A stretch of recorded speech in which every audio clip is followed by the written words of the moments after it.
Vamos a recomenzar con la tercera sesión, Materialidades del mito del Andaluz, que va a estar integrada por dos especialistas en el tema, el primero de los cuales es el profesor Juan Calatrava Escobar, que nos va a hablar del mito del Andaluz en la construcción histórica de la arquitectura. Para mí es un honor poder darles la palabra. Nos conocemos desde hace muchos años, nos estimamos desde hace muchos años y en mi caso particular yo lo considero profesionalmente y personalmente por encima de todo. Creo que es una de las mentes más lúcidas que hay en la Universidad de Granada. Por tanto, con buen criterio, dejó de ser director de la Escuela de Arquitectura y ha dedicado su atención fundamentalmente al estudio de la arquitectura, puesto que él es catedrático de Historia de la Arquitectura de la Escuela de Arquitectura Técnica Superior de Granada. Y es una reconocida personalidad en su campo de trabajo, aunque mantengo con él una cierta divergencia, que nunca la he confesado, pero la confieso ahora, y es que es un hombre más pegado a las interpretaciones ideológicas, que la escuela granadina ha tenido tanto éxito y no ha descendido más aún, por lo menos de lo que me hubiera gustado a mí, hacia los aspectos más materiales, que evidentemente son el pariente pobre de todos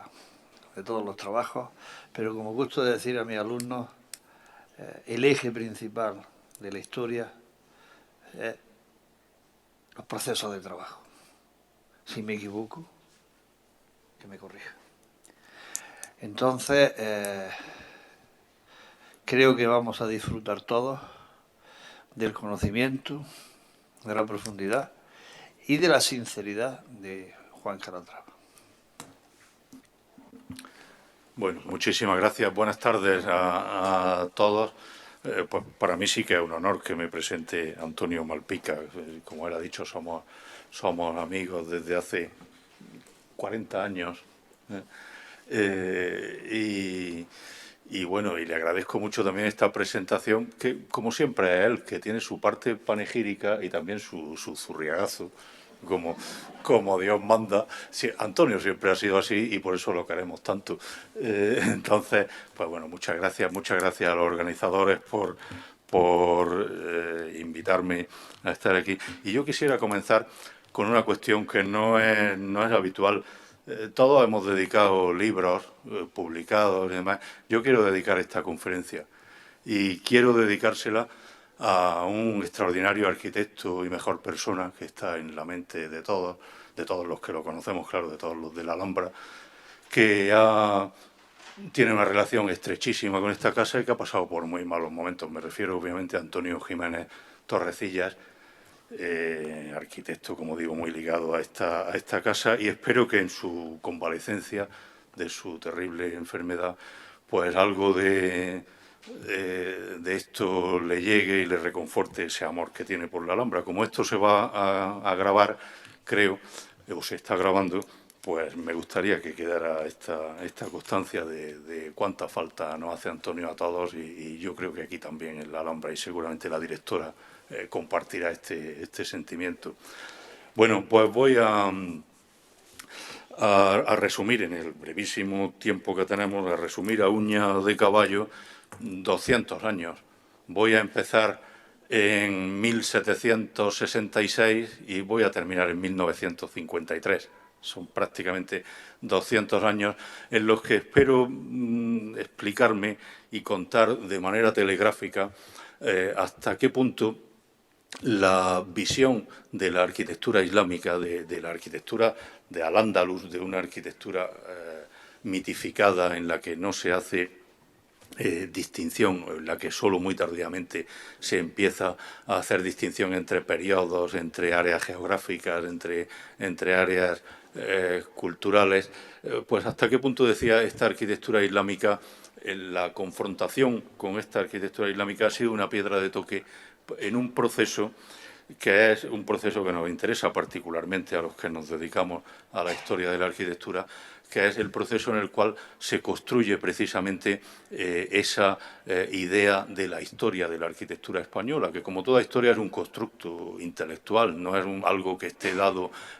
a priori, sino que es una construcción con un fortísimo componente mítico.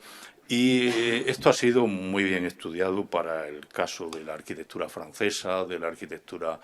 alemana, cómo se construye fundamentalmente a lo largo del siglo XIX, como era de esperar, pues un discurso nacionalista en torno a qué es la arquitectura francesa, qué es la arquitectura alemana, qué es, como decía el célebre libro de Nikolaus Pevsner, dónde está the Englishness of English art, dónde está la anglicidad del arte inglés. Todo esto en España pues es una historia apasionante, cómo se va construyendo esto. Y quizá una de las piedras de toque diferenciadoras en el caso español es que aquí, para construir un cierto sentido de la historia de nuestra arquitectura, había que confrontarse con el pasado árabe, con los restos del pasado árabe, del pasado islámico, restos materiales gloriosos como la mezquita de Córdoba, como la aljafería de Zaragoza y, sobre todo, en primer lugar, en el primer rango mítico, la Alhambra de Granada, como es bien conocido. Entonces yo empezaría... Las imágenes son casi de acompañamiento porque son archiconocidas. Quizá para los ponentes no españoles les puedan resultar algo más novedosas. Yo empezaría en 1766, el momento en que la Academia de Bellas Artes de San Fernando, ese fenómeno académico tan conocido en Francia y que España trataba de emular, la Academia de San Fernando pretende poner en marcha por primera vez una enseñanza moderna de la arquitectura y quieren fundamentar qué ha de aprender el arquitecto. Y a la búsqueda de modelos históricos de en qué ha de fijarse el arquitecto moderno para diferenciarse del mundo de la práctica, del mundo del aparejador, del albañil, del maestro de obras, pues se buscan desesperadamente modelos históricos. Por supuesto, los modelos del clasicismo están ahí, pero una cosa verdaderamente importante es que en este viaje de 1766 se envía una expedición de arquitectos a dibujar los monumentos árabes de Granada y de Córdoba, con la idea absolutamente pionera y novedosa en este momento de integrarlos en esa escala de modelos de la arquitectura española, modelos a nivel inferior, siempre un punto por debajo de los modelos clasicistas, pero ahí están. Resultado de esta campaña de 1766 fue una publicación realizada tardíamente, en 1804, el libro titulado Antigüedades Árabes de España, dirigido por José de Hermosilla, del cual pues son estas imágenes que muestro, donde aparece, digamos, ya esa ciencia ilustrada, ese corte topográfico del terreno de la Alhambra, sustituyendo a tantas estampas barrocas y, sobre todo, donde por fin queda superado el tema de la censura de tipo religioso que había caído sobre la arquitectura árabe, esa censura contrarreformista, digamos, anclada todavía a los estereotipos de la conquista, de la expulsión del Islam de suelo español. Todo eso a la altura de finales del siglo XVIII queda ya superado y se trata ya de una cuestión cultural, no de una cuestión religiosa. Pero en esta expedición de 1766, en la que hay un hecho tan moderno como reivindicar la pertinencia de la arquitectura árabe española como modelo, se realiza también una operación que es muy visible y que lastra durante mucho tiempo nuestra comprensión de la arquitectura árabe. La arquitectura árabe o islámica o hispano-árabe es elogiada en la medida en que se puede parangonar con la arquitectura de tradición clásica, con la arquitectura occidental de tradición clásica cristiana. Cuando los académicos del 66 quieren elogiar la Alhambra, para elogiarla tienen que inventarse otra Alhambra diferente, tienen que inventarse una Alhambra que responde a los estereotipos de la simetría clasicista. Y es entonces cuando hacen este célebre dibujo tantas veces reproducido, en el cual hacen un levantamiento perfecto de la zona patio de Comares, Leones, etcétera, pero para un arquitecto clasicista de finales del siglo XVIII, si un edificio es bueno, solo puede ser simétrico, y entonces es necesario inventarse unos dos patios aquí, este otro aquí, y al final, como por arte de magia, te sale el Escorial, te sale la planta del Escorial, que es el modelo operativo. Es decir, elogio, integración, pero al mismo tiempo forzamiento de las cualidades intrínsecas de esa arquitectura. La historia continúa con libros de los cuales no voy a detenerme en ellos. Distintos historiadores de la arquitectura van poco a poco dando entrada a la arquitectura árabe en el hilo conductor de la historia de la arquitectura hispana. En 1829, las noticias de los arquitectos y arquitectura publicadas por Eugenio Yaguno se plantean ya en el programa de la obra dividir la historia de la arquitectura española en 10 épocas. Habría mucho que hablar sobre estas 10 épocas, pero ahora lo que nos interesa es concretamente que ya una de ellas, concretamente la quinta, aparece dedicada a la arquitectura hispanoárabe. Esto solamente a nivel programático, porque luego en el desarrollo de la obra esta hipotética quinta época se pierde, no aparece jamás en el texto definitivo, y solamente hay algunas menciones sueltas a la Alhambra, pero sobre todo a intervenciones posteriores cristianas en la Alhambra. Para los ilustrados, para esta obra, la arquitectura islámica era culpable sobre todo de desconocer el equilibrio racional y las normas clásicas, y mostrar, ya se dice en 1829, mostrar esas dos tachas que el discurso orientalista lanzará siempre sobre el arte islámico en general y sobre la arquitectura en particular, y que aparece ejemplificado en estas pinturas orientalistas que son muy conocidas. No me detengo a explicar qué es cada una de ellas, pero, como decía, esa doble tacha que se da la mano. Por un lado, un mundo islámico que es de tosquedad, grosería, barbarie, crueldad, es decir, el hombre islámico dominado por las pasiones, frente al hombre occidental, que es aquel en el que se ha conseguido que la razón triunfe sobre la parte animal del hombre. Y, en segundo lugar, contrapunto a todo ello, refinamiento ostentoso, delirio ornamental, voluptuosidad, el mundo del harén, ese mundo, digamos, de refinamiento absoluto. Si seguimos adelante, esta historia aparece jalonada por títulos. Yo lo he estudiado más a fondo en otro lugar. Si alguien está interesado en conocerlo más detalladamente de lo que puedo contar aquí, pues con mucho gusto le daré la referencia. Es decir, esto no es primicia, lo tengo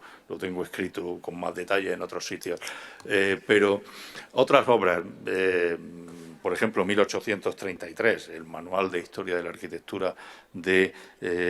Inclán Valdés, es una reivindicación de la arquitectura gótica en la que solo se alude a lo islámico para hablar, cito literalmente, de la furiosa tempestad de la invasión árabe, que es elevada al rango de causa principal de decadencia de las artes en España. Es decir, una reivindicación del gótico que excluye clarísimamente. Esto es 1833. Pero solamente después, en 1837, lo que quiero decir con esto, con esta acumulación de fechas, es que esto no es un proceso lineal en el que se vayan quemando etapas, sino un proceso marcado por una gran simultaneidad, donde hay un debate muy vivo entre partidarios, detractores, partidarios de incluir la arquitectura árabe como modelo, y solamente 4 años después, en 1837, uno de los grandes teóricos de nuestra arquitectura, Antonio de Zavaleta, una figura fundamental de nuestro romanticismo, tiene la rara habilidad de ligar la arquitectura árabe y su ornamentación y sobre todo su colorido con el debate absolutamente contemporáneo que estaba teniendo lugar en la arquitectura europea sobre el color, sobre la virtualidad del color en la arquitectura, el descubrimiento de que los templos clásicos no eran en absoluto blancos, como quería Winkelmann, sino que estaban pintados de una manera, además, chirriante, colorinera, por decirlo de modo coloquial. En este proceso amplio de reivindicación del color en la arquitectura, un personaje como Zavaleta rescata por ahí a la arquitectura islámica. Y no es ninguna casualidad que la reivindicación de Zavaleta coincida con este personaje que tenemos, vamos, no Joseph Paxton, que es el autor de la arquitectura, sino con este otro personaje bien conocido, que es Owen Jones, al que hace un par de años la Alhambra le dedicó una exposición, un personaje que visita la Alhambra en 1834 y en 1837, justamente el año de Zavaleta, que publica ese libro que tenemos ahí en pantalla, que aparece en portada con el célebre verso de Victor Hugo sobre la Alhambra, que es la Alhambra, planos, alzados, secciones y detalles. Owen Jones es, como ha sido estudiado, pues como estudiamos con motivo de aquella exposición, un personaje clave en el sentido de que él, en conexión también con toda una generación de intelectuales españoles, comenzará a sacar a la arquitectura árabe de su estatus de inferioridad. Hasta ahora la arquitectura islámica, hasta mediados del siglo XIX, y para muchos continuará incluso después con este tema, hasta estos momentos la arquitectura árabe había estado relegada a las categorías de lo exótico, de lo fantástico, de lo onírico, de la leyenda, de la ensoñación. Es decir, era una arquitectura que al mismo tiempo, sobre lo que, mientras aparentemente se lanzaban elogios completamente ditirámbicos, los elogios se hacían de tal manera que quedaban anclados en categorías estéticas inferiores a las categorías del clasicismo, las verdaderas categorías codificadas desde el Renacimiento y que eran las auténticas para la construcción de esta arquitectura. Con Owen Jones, con Zavaleta, con José Caveda, del que ahora hablaré, la arquitectura árabe empieza a ser estudiada en sus propias características originales. Owen Jones llegará a decir que la arquitectura islámica, que en Granada concretamente, que en la Alhambra, se pueden encontrar nada menos que las leyes científicas de uso del color y del ornamento. En un siglo XIX marcado por la obsesión por encontrar leyes científicas para todo, en donde los artistas quieren ante todo ser químicos o ser geólogos o tener unas certezas similares a las que está acumulando el discurso científico. En estos momentos Owen Jones dice, si quieren ustedes ver las leyes científicas del ornamento y del uso del color, vayan a la Alhambra. Vayan no a extasiarse, a lanzar ensoñaciones románticas, sino a estudiar en detalle las relaciones de peso de los colores, las relaciones entre colores primarios, secundarios, terciarios, es decir, un discurso completamente científico que empieza por primera vez a otorgarle a la arquitectura islámica su puesto de pleno derecho en la historia de los estilos. Todo esto, en fin, podríamos dedicarle la charla a Owen Jones, como de hecho ya hemos hecho otras veces en este mismo lugar, pero en fin, se trata de ir quemando etapas. Otro ejemplo importante nos lo podría dar no cuento lo que es todo esto. Como he dicho, eran imágenes meramente de acompañamiento. Los que nos dedicamos a las clases de historia de la arquitectura no sabemos trabajar sin estampicas. Entonces, pues bueno. Otro ejemplo de todo ello podría venir dado por Francisco Pi y Margall, cuando publica en 1851 el célebre político e intelectual, que publica en 1850-51 el tomo dedicado al Reino de Granada de la colección Recuerdos y Bellezas de España. El tomo de Pi y Margall es una especie de bisagra, una especie de pivote, porque por un lado recoge todo el discurso de la ensoñación, todo el discurso romántico de lo que podríamos llamar el no sé qué, el siento algo delante de esto, pero que no sé explicar muy bien porque carezco de categorías estéticas para ello. Pero al mismo tiempo, Pi y Margall en este mismo libro empieza a reivindicar un conocimiento archivístico, un conocimiento de archivo de primera mano por parte del historiador, y empieza a reclamar algo fundamental, una periodización de la arquitectura islámica. Porque hasta ahora la arquitectura islámica o hispano-islámica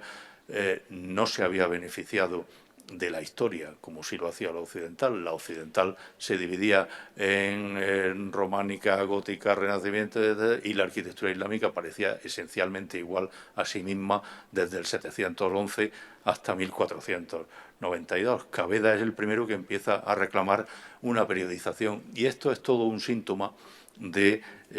cómo estamos empezando ya una integración mucho mayor en los esquemas de la historia de la arquitectura. Este punto llegará sobre todo con José Caveda, cuando José Caveda publica en 1848 la primera gran historia de la arquitectura española, un libro titulado muy anodinamente Ensayo histórico sobre los diversos géneros de arquitectura, que se podría haber llamado perfectamente Historia de la arquitectura española, y donde Caveda lanza ya una afirmación rotunda de la originalidad de la arquitectura árabe, de cómo la arquitectura árabe tiene una originalidad absoluta, derivada de sus propias condiciones históricas, religiosas, de las condiciones de su creación, y además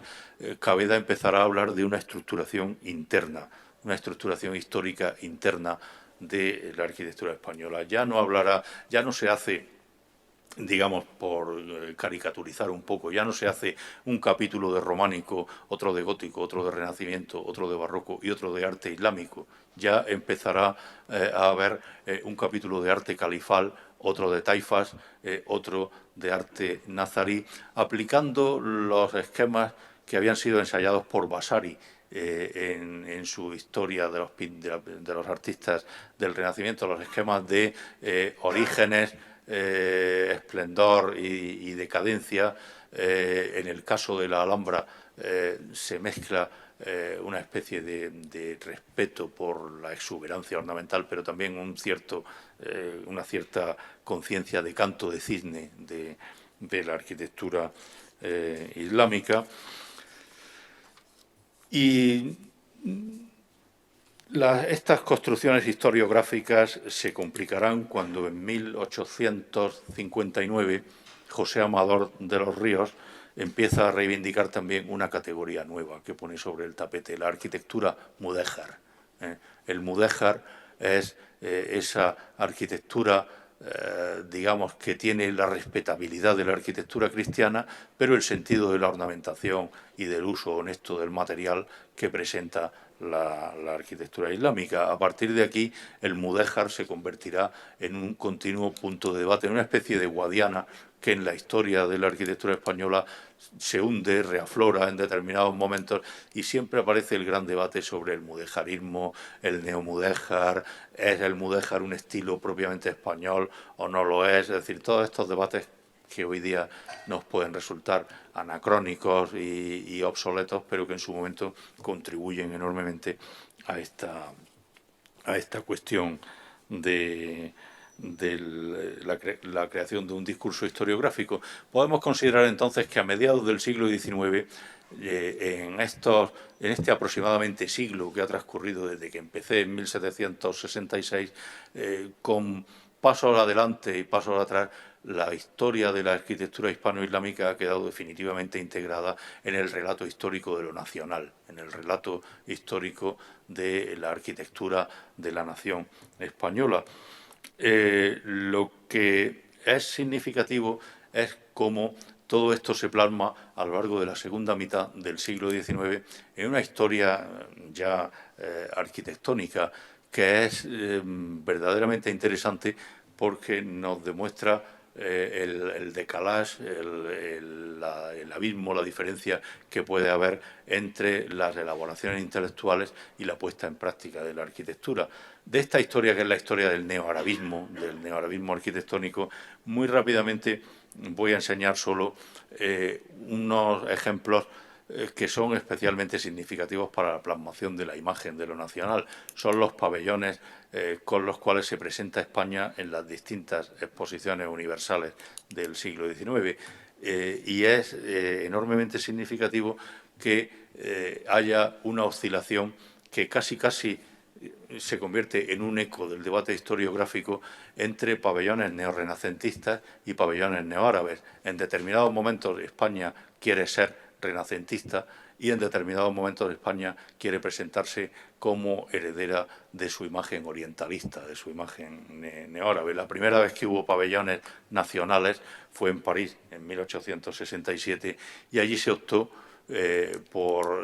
un neoplateresco, en fin, este edificio que tenemos aquí de Jerónimo de la Gándara. Sin embargo, en Viena, en 1873, el neoarabismo, el orientalismo gana terreno. Y sobre todo, además, son edificios en los cuales se hace caso omiso de todo ese esfuerzo intelectual con el que Caveda o Amador de los Ríos habían deslindado lo que era Califal, lo que era Taifa, lo que era Almorávide, Almohade o Nazarí. De todo este debate intelectual poco llega a esta arquitectura concreta, que queda confundida en un totum revolutum, en una confusión absoluta, donde la vaga imagen orientalista es una imagen de fragmentos recompuestos, de trozos de la Alhambra, de la Giralda, de la Mezquita de Córdoba, de la Aljafería, es decir, una arquitectura que en su realización concreta está negando o como mínimo obviando ese enorme esfuerzo historiográfico que se estaba haciendo paralelamente. Esto es Viena, el pabellón oficial de España, y luego la caseta que se montó en el Prater con vinos de Jerez, esa caseta de los González de Jerez, nosotros siempre con nuestras grandes aportaciones tecnológicas, mientras otros llevaban locomotores, cañones Krupp, máquinas de vapor, nosotros los González de Jerez, pero bueno, eso es así, que le vamos a hacer. En 1878 el neoorientalismo, y además el neoorientalismo de totum revolutum, como lo he calificado, pues queda consagrado con este pabellón de Rafael Ortiz de Villajos en la calle de las Naciones de la exposición de 1878. Aquí está, he preferido en vez de una fotografía el cuadro de Alejandro Ferrán porque se ve mucho mejor la policromía restallante de este edificio que llamó enormemente la atención entre el público, pero un edificio donde aparece como fachada, por ejemplo,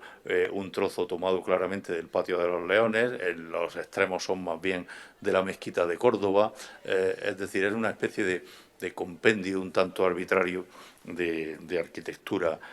hispano-islámica. En 1878, curiosamente, un comentarista francés de los pabellones de la exposición se preguntaba, se quedaba perplejo ante la imagen que daba España aquí y se preguntaba, decía, ¿por qué los españoles han decidido autorretratarse con la arquitectura de una nación que los tuvo sojuzgados durante 8 siglos? Terminaba diciendo, ellos sabrán. Bueno, en 1889, en la exposición de la Torre Eiffel, pues llega ya el delirio, porque Arturo Mélida y Alinari pues decide proponer un compendio. Es decir, en este debate entre si somos herederos de la España musulmana o si somos renacentistas, pues al final Arturo Mélida dice, pues somos de todo, somos de todo. Y entonces aparece ahí un edificio que es orientalista en su tramo central, medio gótico a la veneciana en sus tramos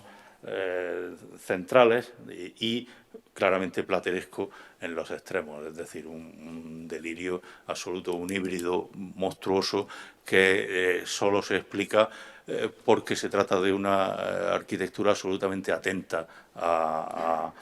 esta idea de cómo ha de evolucionar la representación nacional. En 1893, en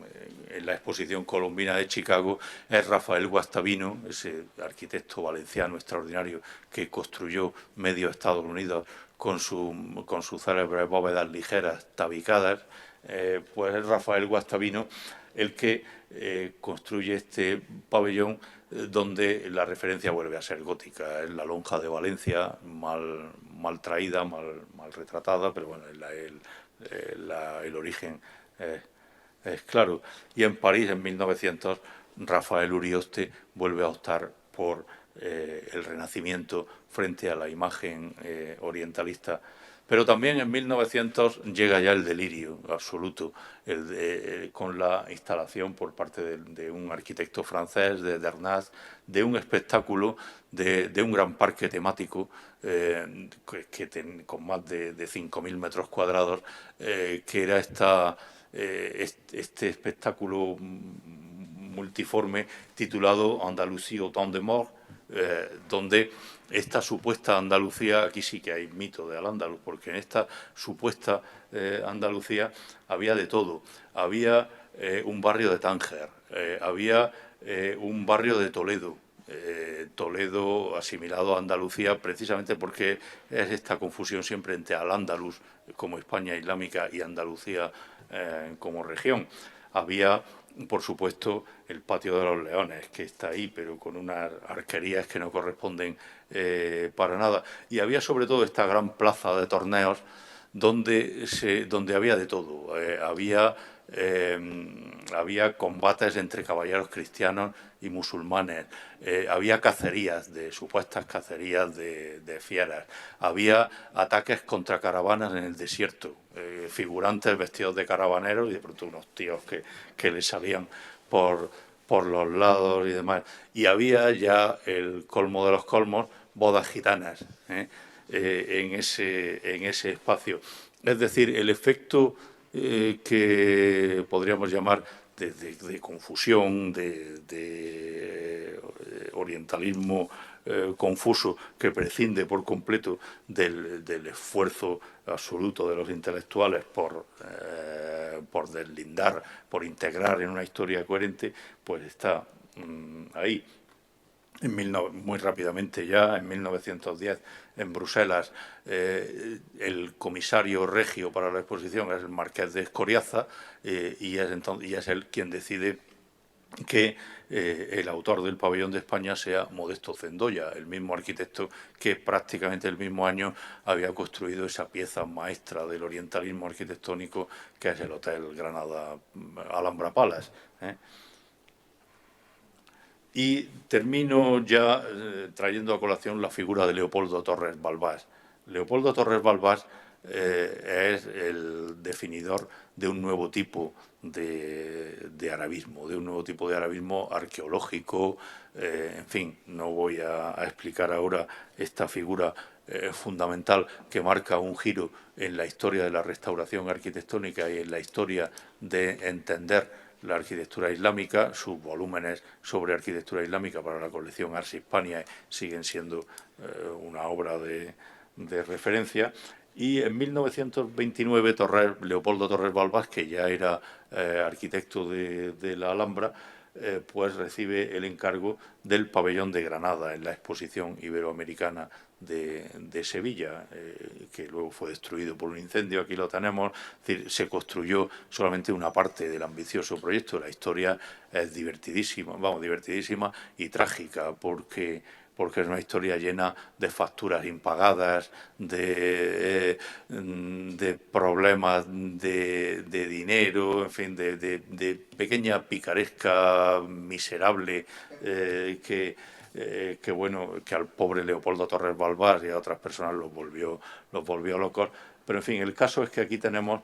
el último ejemplo, el último de los que yo voy a contar, luego hay más, el último ejemplo de toda esta trayectoria de pabellones universales con una arquitectura árabe absolutamente, yo diría, austerizada, con una arquitectura sobre la cual Leopoldo Torres Balbás ha volcado todo ese afán suyo por defender la arquitectura popular, la arquitectura austera, la arquitectura